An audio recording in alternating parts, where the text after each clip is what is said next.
नमस्कार, मैं हूं हेमलता। स्वागत है आपका इनसाइड झारखंड न्यूज में। झारखंड के मुख्यमंत्री हेमंत सोरेन को 7वीं बार प्रवर्तन निदेशालय द्वारा सम्मन भेजकर तलब किया गया है। उन्हें 7 दिनों के अंदर बयान दर्ज करने को कहा है।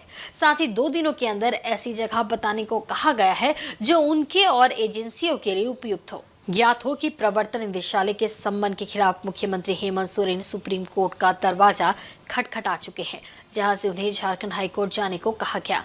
वहां भी उन्हें किसी प्रकार की कोई राहत नहीं मिली। इस विषय में भाजपा प्रदेश महामंत्री और मुख्यालय प्रभारी का कहना है कि मुख्यमंत्री पद का बैठा संवैधानिक व्यक्ति सम्मन की लगातार अवहेलना कर रहा है। वह खुद दर्शाता है कि मुख्यमंत्री कानून व्यवस्था के प्रति कितनी सजग है और क्या सोचते हैं। प्रवर्तन निदेशालय के सम्मन पर तुरंत उपस्थित होकर अपनी स्थिति स्पष्ट करनी चाहिए। पूरे देश में एक शर्मनाक स्थिति है। जिस प्रकार से मुख्यमंत्री जैसे एक पद पे, महत्वपूर्ण पद पे बैठा व्यक्ति, संवैधानिक पद पे बैठा व्यक्ति लगातार सम्मन की अवहेलना कर रहा है, उससे खुद ये दर्शाता है कि कानून व्यवस्था के प्रति वो कितना सम्मान है और क्या सोचते हैं। ईडी के सम्मन पे तुरंत उनको उपस्थित होकर के अपनी स्थिति स्पष्ट करना चाहिए, ईडी के प्रश्नों का सामना करना चाहिए और ईडी को भी अब उन पर एक आम व्यक्ति की तरह कार्रवाई करनी चाहिए। और खबरों के अपडेट्स के लिए बने रहे हमारे साथ ही हमारे चैनल को लाइक, सब्सक्राइब और शेयर करना ना भूलें। धन्यवाद। इधर पूर्व घोषित 1 दिवसीय भारत बंद के तहत आदिवासी समाज के लोगों ने आज आद्रा रेल डिवीजन के अधीन कांटाडीह रेलवे स्टेशन और चांडिल रेलवे स्टेशन में रेलवे ट्रैक को पूरी तरह से जाम कर दिया, जिससे इस रूट पर चलने वाली सभी ट्रेनें अलग अलग स्टेशनों पर रुकी हुई है। सरना धर्म कोड एवं अन्य मांगों को लेकर आदिवासी सिंगल अभियान ने पूर्व घोषित सांकेतिक भारत बंद और रेल रोड चक्का जाम के तहत इस रेलवे ट्रैक को जाम किया है। रेल चक्का जाम के नेतृत्वकर्ता सोनाराम सोरेन ने कहा कि आदिवासियों को भी धार्मिक आज़ादी मिलनी चाहिए। संविधान के अनुसार धार्मिक आज़ादी पर किसी भी तरह की पाबंदी नहीं हो सकती है। उन्होंने कहा कि वर्ष 2011 की जनगणना में आदिवासियों की संख्या 50 लाख थी, जबकि जैन की संख्या 44 लाख थी। सरकार ने जैन धर्म को संवैधानिक अधिकार दे दिया है, परंतु आदिवासियों को अपना हक नहीं मिला है। उन्होंने कहा कि पिछले दिनों उलिहातू में प्रधानमंत्री का कार्यक्रम था। उस समय आदिवासियों को सरना धर्म कोड की सौगात मिल सकती थी, परंतु प्रधानमंत्री ने ऐसा नहीं किया। उन्होंने कहा कि हमारा आंदोलन तब तक जारी रहेगा जब तक कि हमारी मांगे पूरी नहीं हो जाती है। मौके पर सोनाराम सोरेन के साथ काफी संख्या में आदिवासी समाज के महिला पुरुष मौजूद थे। आज आदिवासी सिंगल अभियान के राष्ट्रीय अध्यक्ष जीवित बुंगा पर्सी जितकरिय दिसोमगोम के सालखान मुर्मू के आह्वान पर पूरे भारत में रेल रोड चक्का जाम का आह्वान किया गया है। चूंकि भारत के प्राकृतिक पूजक आदिवासी 15 करोड़ लगभग हैं, लेकिन आज तक उनको सरना कोड नहीं दिया गया है। इधर राजधानी रांची के प्रदेश भाजपा कार्यालय में प्रदेश महामंत्री द्वारा एक प्रेस वार्ता आयोजित की गई। इस प्रेस वार्ता में प्रदेश प्रवक्ता भी उपस्थित रहे। महामंत्री ने वर्तमान सरकार पर धर्मांतरण, लव जिहाद, गौ तस्करी और तुष्टीकरण की राजनीति को लेकर विशेष रूप से हमला बोला एवं हेमंत सरकार को कटघरे में खड़ा किया है। प्रदेश महामंत्री ने कहा कि वर्तमान राज्य सरकार कहीं न कहीं धर्मांतरण, गौ तस्करी, लव जिहाद का मामला सरकारी संरक्षण के कारण लगातार होता दिख रहा है। इसको लेकर सरकार पूरी तरह से तुष्टीकरण की राजनीति कर रही है। गौ तस्करी का एक बड़ा नेटवर्क राज्य में काम कर रहा है। इस संगठित गिरोह को कहीं न कहीं सरकारी संरक्षण प्राप्त होता देखा जा रहा है। अगर सरकार ने इस ओर ध्यान नहीं दिया तो भाजपा आंदोलन करने को बाध्य होगी। एक प्रिमिटिव ट्राइब का समूह रहता है पहाड़िया समूह, लगातार आए दिनों रुकिया पहाड़िया से लेकर के पहाड़िया समुदाय के कई लोगों को जिस प्रकार से धर्मांतरण कराना और उसके बाद उनकी हत्याएं हुई, और उसी कड़ी में अब एक नई घटना सामने आई है। पाकुड़ जिले के रामचंद्रपुर गांव के रहने वाले रिनोय पहाड़िया नाम के व्यक्ति की पहले एक समुदाय विशेष कि एक महिला सायनारा खातून पूरी योजना के साथ इनसे दोस्ती करती है और पहाड़िया रीति रिवाज के हिसाब से इनकी पत्नी बनने का एक प्रस्ताव देती है और बाद में जब विवाह का समय आता है तो एक प्रकार से जबरन रिनोई पहाड़िया जी को अगवा करके और उनका धर्मांतरण कराया जाता है। जबरदस्ती उनसे शपथ पत्र पर हस्ताक्षर लिए जाते हैं, उनके साथ मारपीट की जाती है और उनसे गलत तरीके से निकाह पढ़वाया जाता है। बाद में भी वो जब जब विरोध करते हैं तब तक उनके साथ पूरे परिवार के द्वारा, सायनारा खातून के पूरे परिवार के द्वारा मारपीट की जाती है और उन्हें वो सारी चीजें खाने पीने के लिए मजबूर की जाती हैं जो पहाड़िया समाज में निषेध है इसका। और उनके द्वारा जब थाने में कंप्लेन होता है तो थाने से उनको भगा दिया जाता है, क्योंकि थाना को पता है कि वर्तमान में राज्य में जिनकी सरकार है वो क्या चाहते हैं। देखिए, गोवंश की रक्षा केवल भारतीय जनता पार्टी नहीं, समस्त भारतीय समाज, हिंदू समाज के लिए बहुत बड़ा विषय है। जिस तरीके से अवैध गो तस्करी और गोवंश को नुकसान पहुंचाने के लिए ये सारी चीजें हो रही है, उसके विरुद्ध हम किसी भी सीमा तक जा सकते हैं। अगर प्रशासन कार्रवाई नहीं करता है तो भारतीय जनता पार्टी आंदोलन करेगी। राष्ट्रीय आदिवासी समन्वय समिति द्वारा राजधानी रांची के मोराबादी मैदान में एक प्रेस वार्ता आयोजित की गई। इस प्रेस वार्ता के माध्यम से धर्मांतरण विषय पर डिलिस्टिंग करने की केंद्र सरकार से मांग की गई है। समिति के पदाधिकारियों ने कहा कि आदिवासी समुदाय के धर्मांतरण लोगों को एससी के तर्ज पर मिलने वाली आरक्षण की सुविधा खत्म की जाए, ये मांग हम भारत सरकार से कर रहे हैं। आदिवासी समुदाय के लोग जिस प्रकार से धर्मांतरित होकर विभिन्न समुदाय में चले जा चुके हैं, उन्हें फिर से आदिवासी धर्म में लाने के लिए हमारा संगठन गांव-गांव जाकर प्रयास कर रहा है। वैसे लोगों से आग्रह किया जा रहा है कि सुबह का भटका शाम को घर आ जाए तो उसे भटका नहीं कहा जा सकता है। इस प्रकार का विकल्प हमारे संगठन द्वारा आग्रहपूर्वक दिया जा रहा है।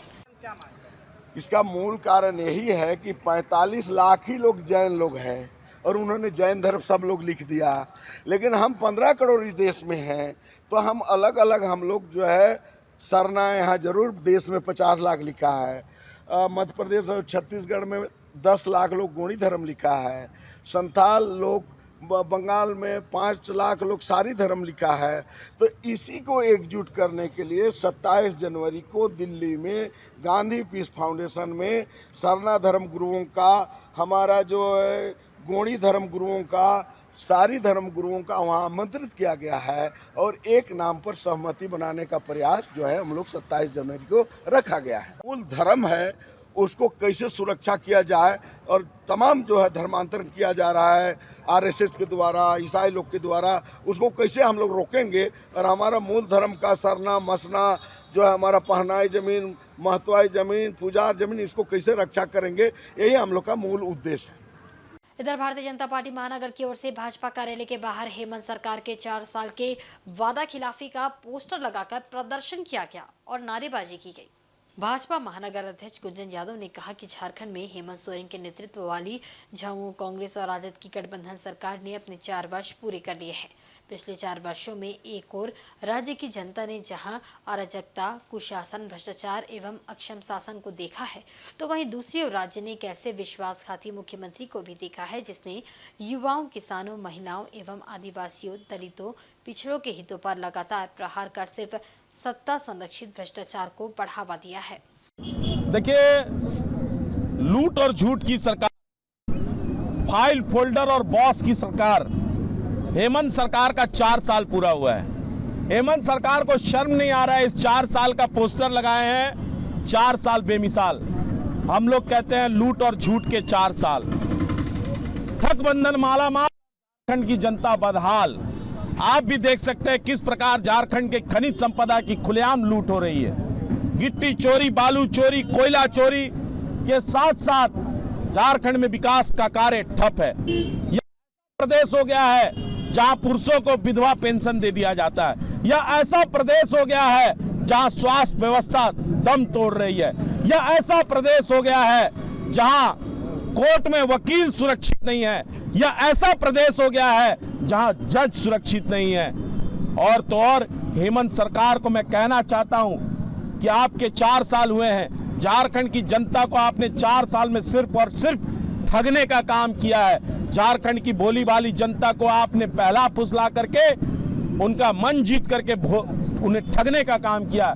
युवाओं को आपने ठगा है, महिलाओं को आपने ठगा है, किसानों को आपने ठगा है। किसी भी क्षेत्र में आपकी सरकार काम नहीं कर रही है। सरकार काम कर रही है तो फाइल और फोल्डर में काम कर रही है। इधर भारतीय मजदूर संघ झारखंड प्रदेश द्वारा राजधानी रांची के सरस्वती शिशु विद्या मंदिर धुरवा में 8वां त्रिवार्षिक 2 दिवसीय अधिवेशन का शुभारंभ किया गया। इस अधिवेशन में संघ से जुड़े प्रदेश स्तरीय पदाधिकारी एवं कार्यकर्ता सम्मिलित हुए। अधिवेशन में श्रमिकों की पूरे देश भर में स्थिति क्या है, इस पर गहन विचार विमर्श किया जाएगा। अधिवेशन में सम्मिलित वक्ताओं द्वारा श्रमिकों की स्थिति पर विशेष रूप से चर्चा भी की जा रही है। अधिवेशन में खुशहाल मजदूर समृद्ध झारखंड विषय पर विस्तृत परिचर्चा होनी है। महाधिवेशन में सम्मिलित उप महामंत्री ने कहा कि महाधिवेशन के द्वितीय सत्र में श्रमिकों के पलायन विषय पर चर्चा की गई एवं श्रमिकों की स्थिति में किस प्रकार से सुधार आए, इस पर गहन मंथन हुआ। परिस्थिति क्या है, किन परिस्थितियों से गुजर रहा है, उसके सामने समस्याएं क्या है। जैसा मैंने कहा, माइग्रेंट लेबर एक बहुत बड़ी समस्या है। देश और विदेश में जाता है काम करने और विदेश से खाली हाथ जब लौट कर आता है तब मुझे बड़ा कष्ट होता है। अभी लेबर 20 और G20 का जो इस देश में सम्मेलन हुआ, लेबर 20 के नाते भारतीय मजदूर संघ ने उनके लिए एक बहुत बड़े अधिकार की जो है वो एक प्रकार की सुरक्षा की गारंटी यहाँ कराई कि अब कोई भी मजदूर जो विदेश जाएगा और विदेश में उसका प्रोविडेंट फंड कटता है, गृहस्थी के लिए पैसा जमा होता है, पेंशन का भी प्रोविज़न है, वहाँ का नागरिक भले ही ना हो और इस देश के साथ में बायलैटरल एग्रीमेंट ना हो, क्योंकि अभी तक कुल 19 देशों के साथ एग्रीमेंट है, तो भी उस युवा मजदूर जब वापस हिंदुस्तान आना चाहेगा तो उसके कटे हुए पैसे उसको वापस मिल जाएंगे, वो खाली हाथ वापस नहीं आएगा। तो एक बहुत बड़ा जो विषय है जो वो भारतीय मजदूर संघ लेबर 20 के माध्यम से इसकी पूर्ति किया है। उसके नाते भी एक प्रस्ताव यहाँ पर जो है धन्यवाद प्रस्ताव और लोगों को जागरण की दृष्टि से वो एक प्रस्ताव आने वाला है। वहीं फेडरेशन के महामंत्री ने कहा कि भारतीय मजदूर संघ के गठन और कार्य का मुख्य उद्देश्य प्रथम राष्ट्र, उसके बाद उद्योग, तत्पश्चात श्रमिक, इन तीनों के सामंजस्य का मेल हमारे संगठन के कार्य करने की प्राथमिकता है। सबसे पहले आप भारतीय मजदूर संघ को जानिए। देश में कई श्रमिक संगठन हैं, लेकिन भारतीय मजदूर संघ देश ही नहीं पूरे वर्ल्ड में आज के डेट में नंबर 1 संगठन है। क्यों संगठन है? श्रमिक संगठन है। क्यों संगठन है? क्योंकि इसकी एक विचारधारा है। अलग संगठन जितने भी हैं वो सिर्फ श्रमिकों या अपनी ही बात करते हैं, लेकिन भारतीय मजदूर संघ का जो मूल उद्देश्य है, प्रथम राष्ट्र सर्वोपरि है, राष्ट्र के बाद उसका उद्योग, उद्योग के बाद श्रमिक आता है, तीनों का समन्वय लेके वो आगे बढ़ रही है। इसीलिए देश में नंबर 1 संगठन है। अगर राष्ट्र हमारा समृद्ध होगा तो हमारा मतलब कि उद्योग भी चलेगा, श्रमिक भी ये होगा। तो सबका समन्वय लेके यही बेसिक अंतर है और संगठन में, इसलिए नंबर 1 संगठन है। इस कार्यक्रम वहीं झारखंड में जातीय जनगणना एवं आर्थिक सर्वेक्षण कराए जाने की मांग को लेकर झारखंड सामाजिक न्याय मंच द्वारा उपायुक्त कार्यालय पर प्रदर्शन किया गया। प्रदर्शन कर रहे झारखंड सामाजिक न्याय मंच के अध्यक्ष प्रकाश विश्वकर्मा ने कहा कि झारखंड में अगर जातीय जनगणना और आर्थिक सर्वेक्षण होता है, आरक्षित वर्ग को इसका आधिकारिक लाभ मिलना सुनिश्चित होगा। प्रदर्शनकारियों ने राज्य के मुख्यमंत्री के नाम उपायुक्त को एक मांग पत्र सौंपकर जल्द से जल्द जातीय जनगणना कराए जाने की मांग की है। झारखंड सामाजिक न्याय मंच आज डीसी महोदय के माध्यम से मुख्यमंत्री को एक ज्ञापन देना चाहती है कि झारखंड में जल्द से जल्द जातीय जनगणना हो, आर्थिक सर्वेक्षण हो, ताकि झारखंड में जो भी सरकारी योजनाएं चल रही है उसका सही रूप से सबको विकास हो रहा है कि नहीं, उसके विकास में कितना भागीदारी है, वास्तव में किस जाति की क्या स्थिति है, या आदिवासी या हमारे पिछड़े दलित उनके विकास के नाम पर जो ढिंढोरा पीटा जाता है कि हम इनके लिए इतना योजना लाए हैं, इतना इनका लाभ मिल रहा है, वास्तविकता क्या है ये जानने के लिए जातीय जनगणना और आर्थिक सर्वेक्षण करने की आवश्यकता जान पड़ती है। और इसी को लेकर के झारखंड सामाजिक न्याय जो यहाँ पर चलने वाले सारी जातीय समूह को मिला करके बनाया गया है, इसमें लगभग 40 से ज़्यादा जाति शामिल हैं और उनके प्रतिनिधित्वकर्ता अध्यक्ष महामंत्री यहाँ पर आए हैं। वो संयुक्त रूप से यह मांग करते हैं कि झारखंड में जातीय जनगणना हो। वहीं आए दिन मानगो पुल पर ट्रैफिक जाम को लेकर आजाद समाज पार्टी ने जमशेदपुर उपायुक्त कार्यालय के बाहर प्रदर्शन किया और अपनी मांगे रखी। प्रदर्शनकारियों का कहना है कि उपायुक्त को उनकी मांगों की ओर जल्द से जल्द ध्यान देना चाहिए। आजाद समाज पार्टी के प्रदेश महासचिव आकाश मुखी ने अपने कार्यकर्ताओं के साथ पूर्वी सिंहभूम जिला उपायुक्त कार्यालय के बाहर प्रदर्शन करते हुए कहा कि आए दिन मानगो पुलिया हर रोज जाम हो रहा है, जिसके कारण आवाजाही से जनता काफी परेशान है। जिले के उपायुक्त से आग्रह किया गया है कि पहले आवेदन को दिए 10 दिन से भी ज्यादा समय गुजर चुका है, लेकिन जिला प्रशासन द्वारा अभी तक कोई उचित कदम नहीं उठाया गया है, जो इस गंभीर समस्या के प्रति जिला प्रशासन की उदासीनता को दर्शाता है। आज जमशेदपुर उपायुक्त कार्यालय के समक्ष हम लोग जो जमशेदपुर में जो व्याप्त समस्याएं हैं, उन समस्याओं के समाधान के लिए आज हम लोग यहाँ उपायुक्त महोदय को ज्ञापन सौंपने आए हैं। और जैसा कि आप देख सकते हैं कि आए दिन मानगो पुल में जिस प्रकार का जो जाम लगता है, जिससे पूरे शहर के लोग परेशान हैं, कई घंटों लोगों को रुकना पड़ता है।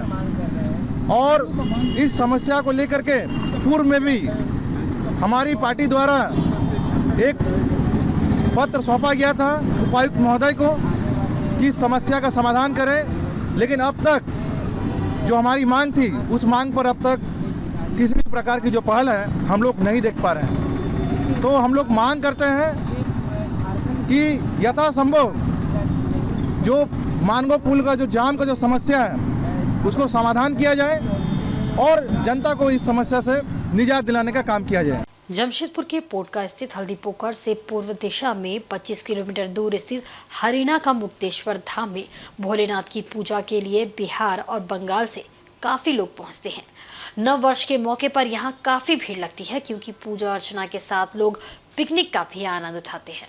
पूर्वी सिंहभूम जिला जमशेदपुर स्थित कार्यालय से 60 किलोमीटर की दूरी पर अवस्थित इस मंदिर की महिमा दूर दूर तक विख्यात है। ये सौंदर्य युक्त भोलेनाथ का मंदिर मुक्तेश्वर धाम प्रकृति की वादियों से घिरा है। बाबा मुक्तेश्वर धाम मंदिर के चारों ओर जंगल ही जंगल है। बिहार, बंगाल एवं उसके आसपास के क्षेत्र के सैलानी अपने परिवार एवं मित्रों संग पूजा अर्चना के साथ नए साल की शुरुआत के लिए यहाँ पहुँचते हैं। इसको लेकर यहाँ कमेटी के लोगों ने काफ़ी तैयारियां की हैं। मंदिर की साफ सफाई के साथ साथ क्षेत्र की साफ सफाई की है। मंदिर के चारों ओर सुंदर सुंदर पहाड़, मंदिर, गुफा और लंबे लंबे साल के वृक्ष मन को और आनंदित कर देते हैं। मंदिर में आने वाले सैलानियों का मानना है कि भगवान भोलेनाथ के चरणों में जलाभिषेक के साथ पिकनिक मनाने का आनंद कुछ अलग ही है। इससे मन काफ़ी प्रसन्न होता है और नए साल की शुरुआत अच्छे से होती है। इसलिए नव वर्ष पर बाबा भोलेनाथ के चरणों में जलाभिषेक के साथ भक्तगण पूजा अर्चना कर मनोवांछित फल की कामना करते हैं। 1 जनवरी का जो है कि बहुत आदमी आता है पूजा कराने के लिए और पिकनिक करने के लिए। बाहर से बहुत आदमी आते हैं पिकनिक करने के लिए, क्योंकि यहाँ जगह नहीं मिलता है और इतना बड़ा एरिया है जो कि बैठने का भी जगह नहीं है, लेकिन तब भी बहुत आदमी आता है। और हम लोग अभी साफ़ सुथरा करके रखे हैं और आते रहे, पिकनिक करते रहे, पूजा अर्चना करते हैं। देखिए सोमवार, इस बार तो सोमवार पड़ रहा है, इसीलिए सुबह से शाम तक भीड़ रहेगा। और दूसरे साल जो पड़ता है, दूसरा बार पड़ता है, तब भी सुबह से शाम तक ही हो जाता है। यही पूजा पाठ होगा, भीड़ भाड़ होता है, डेली आराम से पूजा होता है, जाता है आदमी। कितना आदमी आता है? ओ हजार आदमी आता है। योगदा सत्संग समिति ऑफ इंडिया के सत्संग आत्म साक्षात्कार पाठमाला का नया संस्करण 5 जनवरी को नोएडा से लॉन्च किया जाएगा। प्रेस वार्ता में योगदा सन्यासी ईश्वरानंद ने बताया कि पूर्व के मुकाबले नई पाठमाला अधिक आकर्षक रहने वाली है।